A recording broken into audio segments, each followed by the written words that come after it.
जय हिंद दोस्तों, नमस्कार। मैं देवकी नंदन आप सभी का स्वागत करता हूं महर्षि पीडिया पे। दोस्तों आज हम एक बहुत ही इंपॉर्टेंट विषय पे चर्चा करने जा रहे हैं जो कि इंडियन डिफेंस का न्यूज है जो कि बहुत ही इंपॉर्टेंट है, राफेल से लेकर लेजर वेपन तक। दोस्तों हम इसको कई पार्ट्स में बना रहे हैं। तो पहला पार्ट है दोस्तों राफेल और मरीन डील के बारे में समझेंगे दोस्तों। तो दोस्तों चलिए आगे बढ़ते हैं और इस डील्स की डिटेल्स के बारे में समझते हैं।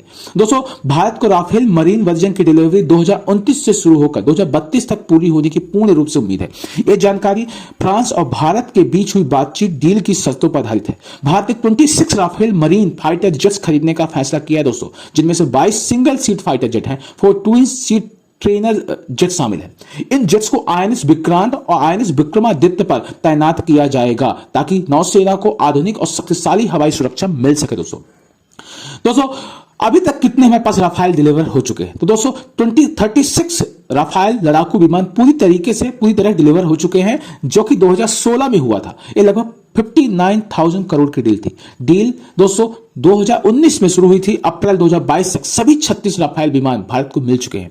दोस्तों ये सभी विमान अब भारतीय वायुसेना के 2 स्क्वाड्रन में तैनात है। 17 squadron golden arrows Ambala Airways एवं 101 स्क्वाड्रन फॉल्कन्स हाशिमारा एयरवेज पश्चिम बंगाल पे है।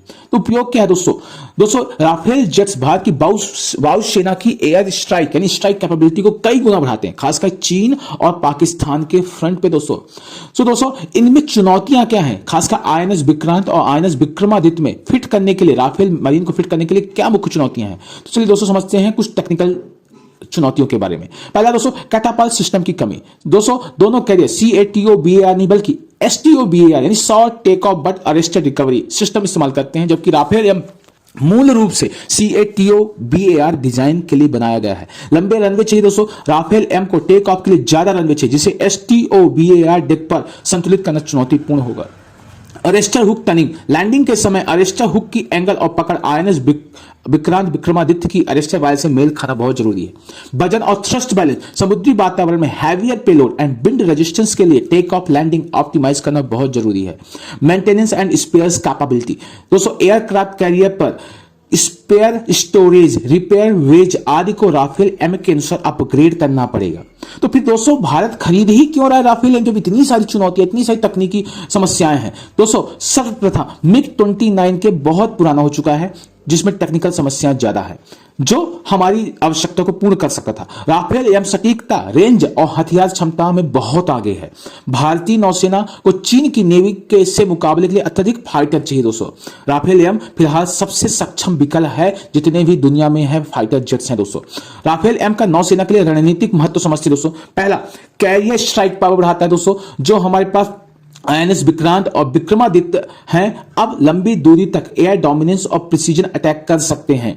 चीन पर समुद्री दबाव, इंडो पैसिफिक दक्षिण चीन सागर भारत की ताकत का दबदबा बढ़ेगा। टेक्नोलॉजी अपग्रेड, MiG-29 की तुलना में राफेल M ज्यादा एडवांस एवियोनिक्स, रडार और हथियार सिस्टम से लैस है। 2 मोर्चे की तैयारी दोस्तों, पाकिस्तान और चीन दोनों के खिलाफ नेवी की स्ट्राइक कैपेबिलिटी मजबूत होगी दोस्तों। तो दोस्तों समझते हैं फ्रांस एंड इंडिया के रक्षा संबंधों के विस्तार के बारे में। राफेल से लेकर स्कॉर्पियन सबमरीन तक फ्रांस भारत को high and fighter jet, submarine और हथियार तकनीकी दे रहा है। मेक इन इंडिया में सहयोग, कई रक्षा उपकरण भारत में ही बन रहे हैं दोस्तों, जैसे कालवरी सब क्लास सबमरीन। संयुक्त युद्ध अभ्यास, वरुणा नेवी के लिए है दोस्तों, गरुड़ा एयरफोर्स और शक्ति आर्मी जैसे BSF जैसे वार्षिक एक्सरसाइज में लगातार हो रहे हैं। इंडो पैसिफिक रण, दोनों देश चीन के मुकाबले क्षेत्रीय स्थिरता और सुरक्षा बढ़ाने पर सहयोग कर रहे हैं। तो दोस्तों what is the economic impact? फ्रांसीसी कंपनियों को बड़ा फायदा है दोस्तों। राफेल M डील से डसॉल्ट एविएशन और फ्रांस की डिफेंस इकोनॉमी को हजारों करोड़ का बूस्ट मिला है। HAL डसॉल्ट साझेदारी संभावित है दोस्तों। भविष्य में Hindustan aeronautics limited and Dassault मिलकर भारत में स्पेयर पार्ट्स, और संभावित असेंबली कर सकते हैं, जिससे भारत में रोजगार और तकनीकी के अवसर बढ़ेंगे दोस्तों। भारत को विदेशी निवेश ट्रक ट्रांसफर का लाभ है दोस्तों। डील के तहत टेक्नोलॉजी ट्रांसफर और लोकल मैन्युफैक्चरिंग की संभावना है दोस्तों। और सबसे इंपॉर्टेंट यही है दोस्तों, फ्रांस हमको टेक्नोलॉजी ट्रांसफर कर रहा है और मेक इन इंडिया के तहत दोस्तों भारत में ही वो प्लांट्स लगा करके मैन्युफैक्चरिंग करेगा दोस्तों। दैट्स भाई दोस्तों फ्रांस के साथ राफेल M इसलिए भी बहुत इंपॉर्टेंट है दोस्तों। तो दोस्तों मैं इसी बिंदु के साथ अपनी वाणी को विराम देता हूं दोस्तों। महर्षि पीडिया चैनल को लाइक करिए, शेयर करिए, सब्सक्राइब करिए दोस्तों।